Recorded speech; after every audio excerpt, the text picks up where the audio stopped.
1 in every 50 priests. It's not Hasbro or Milton Bradley. It's Right or Racist, the brainchild of Matthew Hanna, by day a financial analyst, by night a trivia game producer. The subject matter, sensitive to say the least. So a lot of it derived from the election. It bothers me as an American how divided we are, because I think we do need to come to a common place, and we can disagree, but we need to actually engage in real debate. With that being the focus for his game, Right or Racist, Hanna spent 2 months researching reputable sources, the FBI, New York Times surveys, the CDC, to name a few. He came up with 300 true or false cards related to race, stereotypes, religion, sexual orientation. Essentially, no one is safe here. And 100 debate cards to engage discussion. I disagree. Why?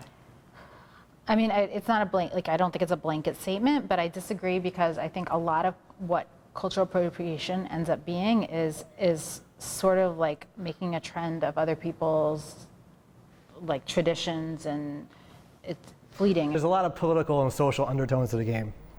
And I want a way of people coming together and really understanding each other, and not just learning how to have that dialogue with each other, but learning how to listen. This night, Hanna gathered a diverse group of friends to experience Right or Racist, to gauge their level of bigotry.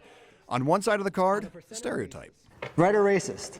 Studies show that in 2016, black NCAA Division I basketball players have a dismal 53% graduation rate. The other side, the answer. That's racist. Survey report by Washington Post in 2012. Black kids 12 to 25 are more likely to deal drugs than white kids of the same age. That is racist. Sir? Romel McLeod got it wrong. So is he racist? I guess because of stereotypes again. Given poverty and certain social injustices perpetuated in black communities, they would more likely turn to crime and drugs and trying to find ways to survive. And to think that I'm wrong, amazing, with a black question. Even though the idea is to engage serious discussion here, it can be argued it's making a game or a joke of or trivializing racism, especially because the creator is, well, white. I mean, the game is controversial. I get that. And I understand, again, as I mentioned before, I understand me being white, the optics matter. And it is going to seem like, oh, there's a white guy making a game about racism.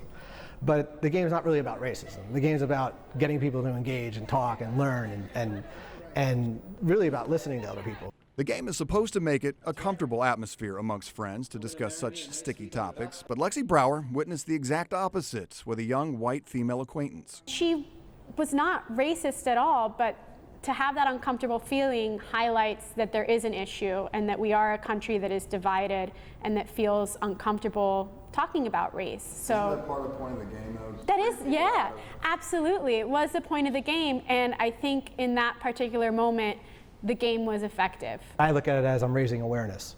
Hanna says he's had great response to Right or Racist. In fact, he sold 1,000 copies immediately during the holidays last year. He also says if he has social or political heavyweight come forward and approach him saying he's doing more harm than good, he has no problem disbanding the game. Until then, you can find Right or Racist on Amazon. In studio, Keith Jones, NBC6 News.